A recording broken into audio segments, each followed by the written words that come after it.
Ini nanti yang menjadi kontribusi dari Dahrendorf ini, bahwa yang pertama ada kekuasaan. Kekuasaan itu adalah kemampuan untuk membatasi seseorang, sementara otoritas adalah hak yang sah untuk dipatuhi. Nah, yang muncul dalam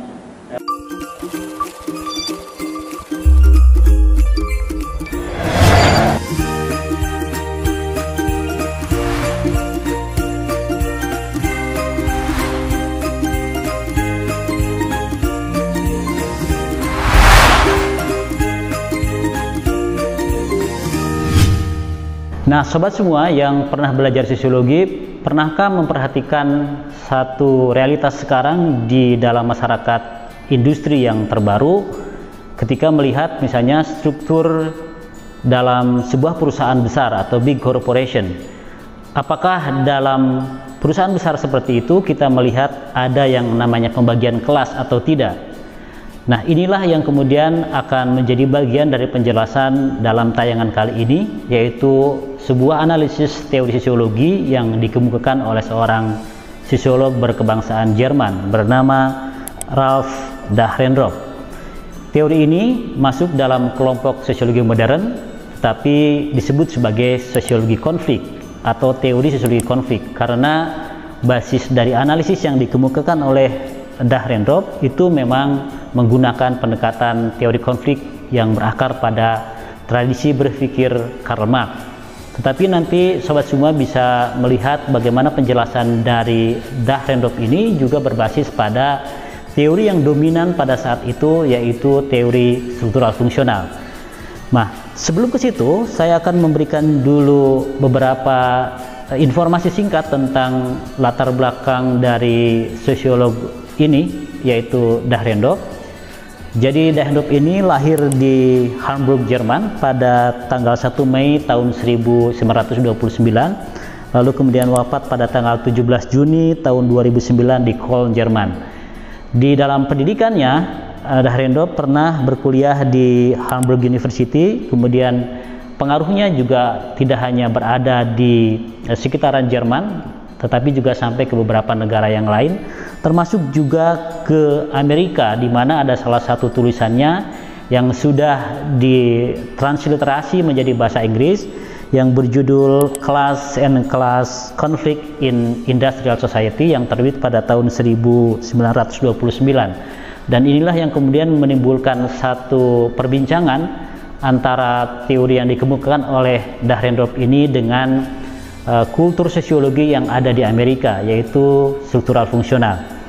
Jadi poin pertama yang akan dijelaskan bagaimana teori ini berkembang adalah Dahrendorf mencoba memberikan kritik pada penekanan yang dilakukan oleh teori struktural fungsional yang dikemukakan oleh Talcott Parsons dan juga nanti mengilhami beberapa sosiolog modern yang lain, yaitu tentang asumsi teoritis, misalnya tentang nilai, tentang norma, dan tentang keseimbangan atau equilibrium dalam sebuah struktur sosial.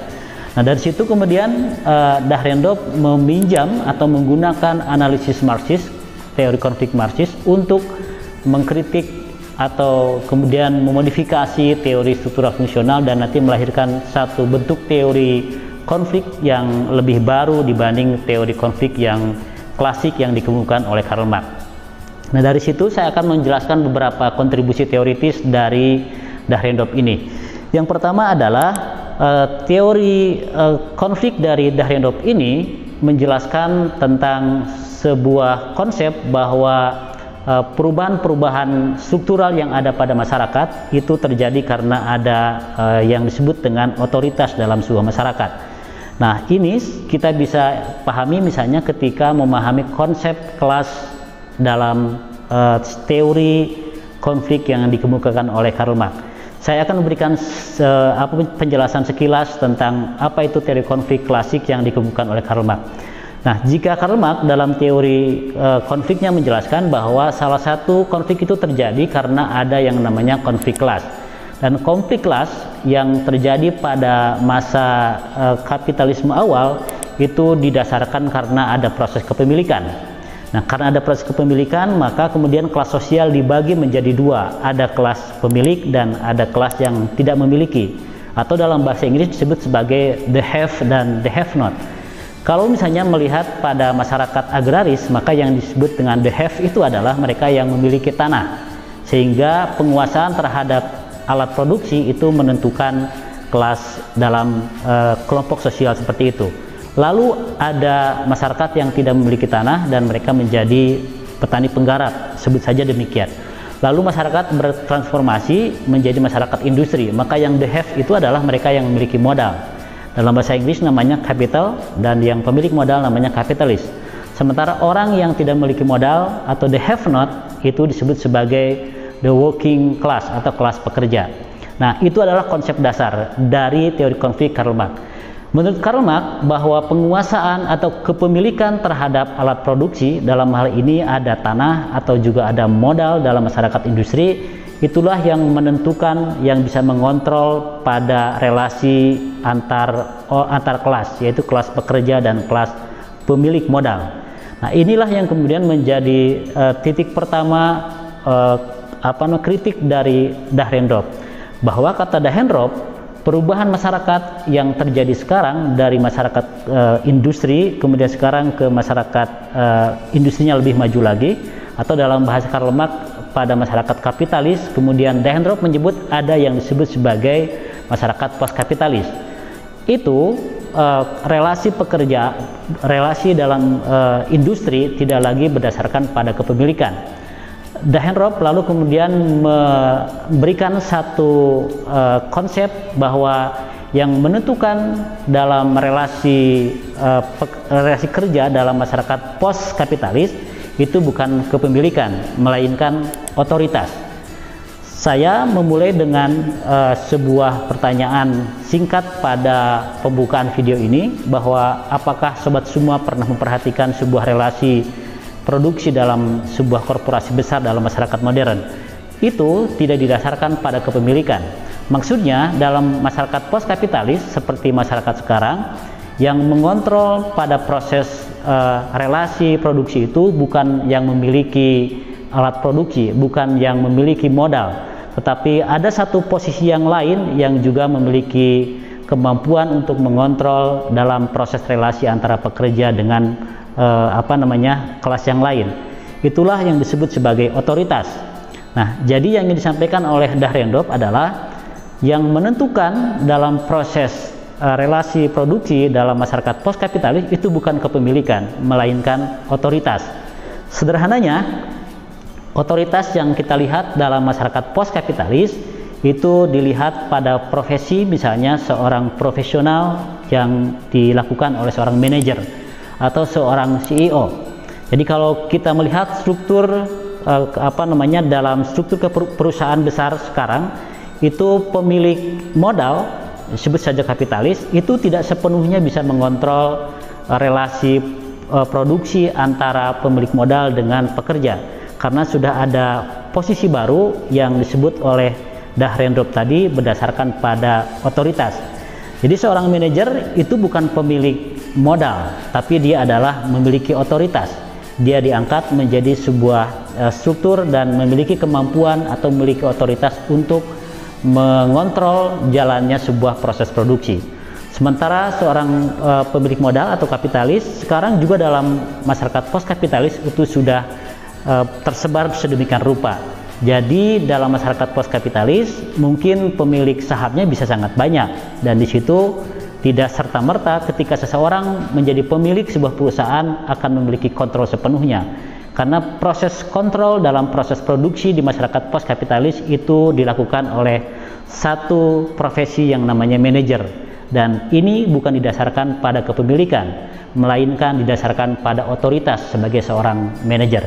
Itu yang pertama. Yang kedua yang ingin dijelaskan oleh Dahrendorf adalah bahwa dalam masyarakat post kapitalis itu sudah terjadi yang namanya heterogenitas kelas-kelas sosial. Jika dalam ide Karl Marx tentang kelas dalam masyarakat kapitalis awal itu dibagi menjadi pemilik modal dan pekerja, maka dalam masyarakat post kapitalis pengelompokan kelas itu menjadi lebih banyak lagi. Bisa jadi si manajer tersebut yang punya otoritas juga memiliki saham di situ, tetapi kemampuan dia untuk mengontrol jalannya relasi produksi dalam sebuah perusahaan besar itu bukan didasarkan kepada kepemilikan, melainkan didasarkan pada otoritas. Nah, dari situ kemudian kita akan membahas pada kontribusi yang lain yang dikemukakan oleh Dahenrop, bahwa dalam proses otoritas tersebut juga nanti akan menimbulkan yang namanya konflik, meskipun ini berbeda konfliknya. Jadi konflik yang muncul dalam masyarakat post-kapitalis dengan adanya posisi yang baru yang disebut dengan posisi didasarkan pada otoritas adalah pembagian pada kelompok-kelompok yang memegang otoritas dan kelompok-kelompok yang harus patuh pada otoritas tadi. Jadi kalau seorang manajer, seorang CEO itu dimasukkan dalam sebuah kelas yang menggunakan atau memiliki otoritas untuk mengontrol jalannya proses produksi dalam relasi di sebuah industri. Nah, di satu sisi yang lain, ada kelas yang lain yang tidak memiliki otoritas dan mereka harus patuh pada otoritas yang ada dalam sebuah relasi produksi seperti itu.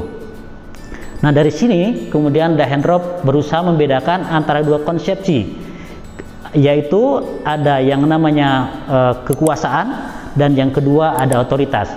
Nah, kekuasaan ini lebih mirip dengan apa yang dikonsepsikan oleh Karl Marx sebagai kepemilikan, dan itu bisa mengontrol dalam masyarakat kapitalis awal.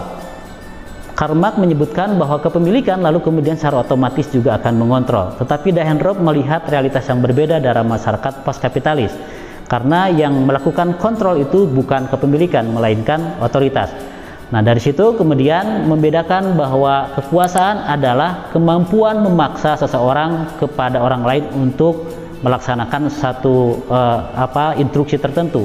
Sementara otoritas adalah satu hal yang bersifat legal yang dia bisa mendapatkan kepatuhan. Dan ini kata Dahenrop bisa dijumpai dalam semua asosiasi, bukan hanya dalam asosiasi produksi. Baik, saya akan melanjutkan penjelasan yang disampaikan pada bagian pertama. Nah, di bagian ini saya akan melanjutkan apa yang dikemukakan oleh Dahenrop tentang pergeseran dari kepemilikan ke otoritas. Meskipun Dahenrop kemudian pindah dari fokus pada kepemilikan sebagaimana dalam teori Marx yang menjelaskan tentang kapitalisme awal. Nah, dalam konsep otoritas yang dilihat oleh Dahenrop juga ada yang namanya konflik, yang hanya saja perbedaan di konflik yang ada pada analisis Karl Marx dengan Dahenrop adalah bahwa dalam proses otoritas tersebut terjadi penyebaran otoritas, dan di situ juga analisis Dahenrop tetap membagi konflik ini pada dua kelas yang sangat besar. Yang pertama adalah mereka yang memiliki otoritas itu akan cenderung kemudian mempertahankan otoritasnya. Ini nanti akan membentuk satu kelas tertentu.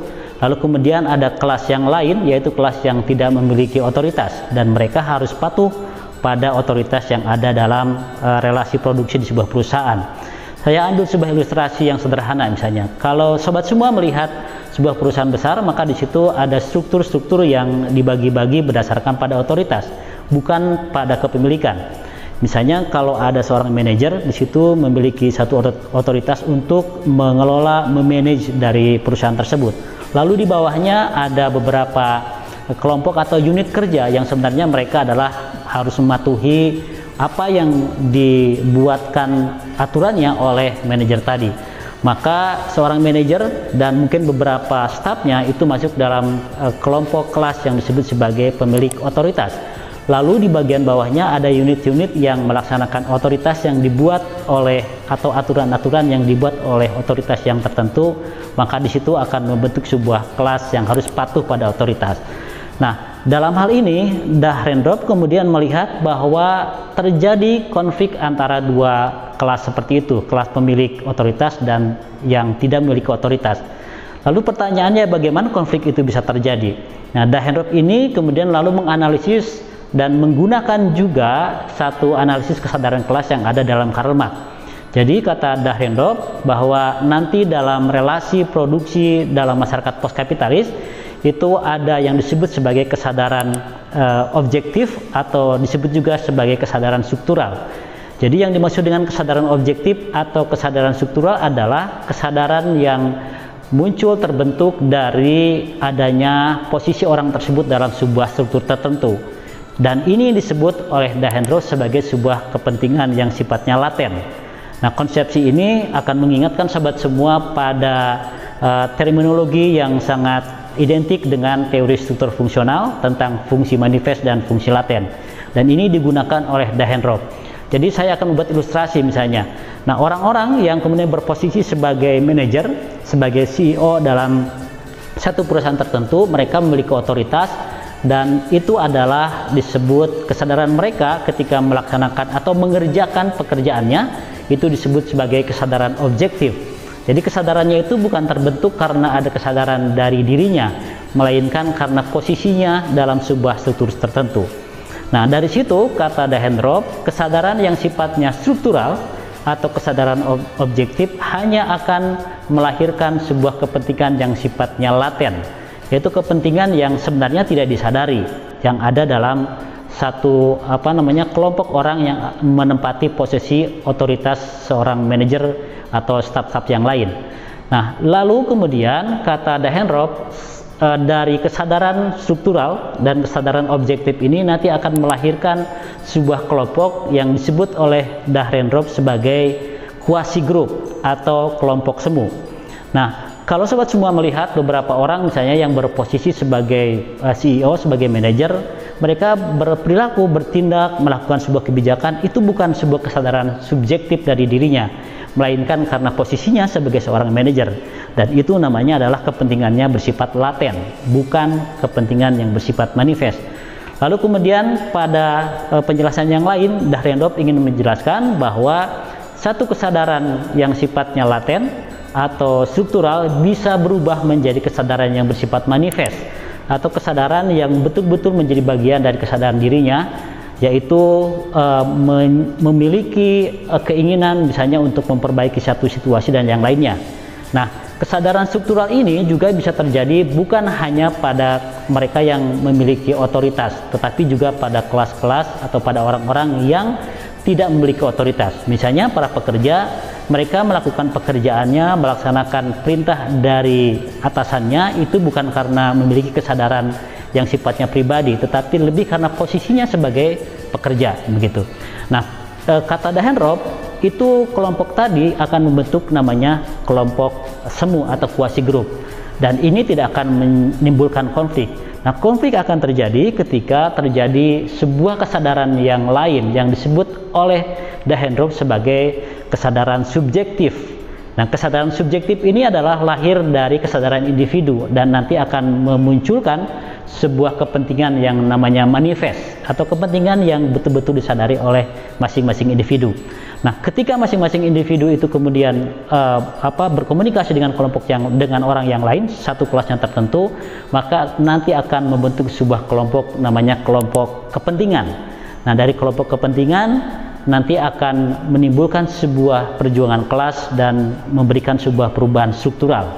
Nah, pertanyaannya, apa kondisi yang bisa mengantarkan perubahan dari kesadaran struktural, dari kepentingan laten menuju kepentingan yang sifatnya manifest, dari quasi group, dari kelompok yang semu ke kelompok kepentingan? Kata Dahendroff ada 3. Yang pertama adalah kondisi yang bersifat politis. Nah, kondisi yang bersifat politis ini adalah di mana situasi baik dalam pengertian skala mikro di sebuah perusahaan atau juga dalam skala besar, yaitu ketika lingkungan itu memberi peluang kepada kelompok-kelompok tersebut untuk menyampaikan aspirasinya. Misalnya dalam masyarakat yang sudah demokrasi, itu ada peluang untuk menyampaikan aspirasi seperti itu. Maka itu kondisi yang pertama yang bisa merubah dari quasi group ke kelompok kepentingan. Yang kedua adalah yang bersifat teknis. Nah, kondisi teknis ini terkait dengan apakah dalam kelompok tersebut ada yang namanya pimpinan dan ada tidaknya ideologi tertentu. Misalnya, satu kelas tertentu yang tidak memiliki otoritas itu tidak akan menjadi sebuah kelompok kepentingan kalau tidak ada yang mobilisasi, kalau tidak ada yang memimpin, kalau tidak ada ideologi yang bisa menggerakkan semua kelas tersebut berubah dari quasi group ke kelompok kepentingan. Yang ketiga adalah kondisi yang bisa merubah dari quasi group ke kelompok kepentingan, itu adalah kondisi sosial. Nah, kondisi sosial ini terkait dengan kemampuan berinteraksi antara satu orang dengan orang yang lain, antara satu grup dengan grup yang lain. Misalnya, kalau misalnya dalam satu struktur perusahaan ada beberapa orang yang masuk dalam kelas bukan pemilik otoritas, tapi dia bisa melakukan komunikasi dengan kelas-kelas yang lain, maka dia akan membentuk sebuah kelompok kepentingan. Kita bisa imajinasikan misalnya bagaimana setiap tanggal 1 Mei ada demonstrasi buruh, itu terjadi karena ada proses komunikasi antara kelas-kelas buruh dengan buruh-buruh yang lain, kemudian ada pimpinan, ada ideologi, lalu kemudian secara politik negara memberi peluang untuk menyampaikan aspirasi. Maka quasi group tadi dari kesadaran kelas yang sifatnya laten bisa berubah menjadi kelompok kepentingan yang memiliki kesadaran yang bersifat manifest. Nah, dari situ konsekuensinya, dan ini yang ingin dijelaskan oleh Dahrendorf adalah nanti akan merubah dari konflik tadi, dari konflik yang sifatnya otoritas kepada struktur kelas. Nah, kemungkinannya ada 3 kata Dahrendorf. Yang pertama adalah kemungkinannya kelas yang dominan tadi akan berubah keseluruhannya. Misalnya ketika ada konflik antara 2 kelompok kepentingan, maka kelompok yang punya otoritas itu akan digantikan oleh kelompok yang tidak memiliki otoritas, artinya diambil alih, diputar seperti itu. Yang kedua kemungkinannya adalah sebagian-sebagian. Ada sebagian dari kelompok yang pemilik otoritas itu kemudian berganti atau pindah ke kelas yang tidak punya otoritas.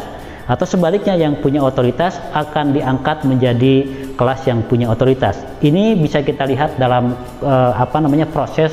Misalnya setiap kali ada demonstrasi buruh yang dilakukan secara massal. Yang ketiga, kemungkinannya perubahan strukturnya adalah adanya proses akomodasi dari kelas pemilik otoritas terhadap kepentingan-kepentingan dari kelas yang tidak memiliki otoritas. Misalnya dalam bentuk kebijakan. Kasus yang terakhir di Indonesia misalnya terkait dengan Omnibus Law, ini juga bisa dipahami sebagai sebuah cara bagaimana menegosiasikan konflik yang terjadi antara buruh dengan pemerintah. Nah, dari 3 itu kita bisa melihat bagaimana strategi mengakomodasi kepentingan seperti itu menjadi sebuah kebijakan tertentu. Nah, sebenarnya yang ingin dilakukan oleh Dahrendorf adalah menjelaskan bahwa sesungguhnya dalam melakukan analisis sosiologi kita tidak bisa memilih atau secara dikotomis memilih salah satu perspektif. Misalnya kita memilih struktural fungsional saja atau memilih teori konflik. Yang ditawarkan oleh Dahrendorf dengan teori konflik ini adalah menggabungkan pendekatan struktural fungsional yang dikemukakan oleh Parson dan juga pendekatan teori konflik yang dikemukakan oleh Karl Marx, sehingga nanti melahirkan sebuah penjelasan yang jauh lebih komprehensif. Karena itu ini adalah menjadi bagian dari ciri dan karakteristik dalam sosiologi modern, yaitu menggabungkan pendekatan yang tadinya awalnya dalam teori sosiologi klasik bersifat sangat dikotomis. Demikian sobat semua, kita memahami teori konflik yang dikemukakan oleh Dahrendorf, dan jika ada pertanyaan sampaikan pada kolom pertanyaan di bawah ini. Sampai jumpa.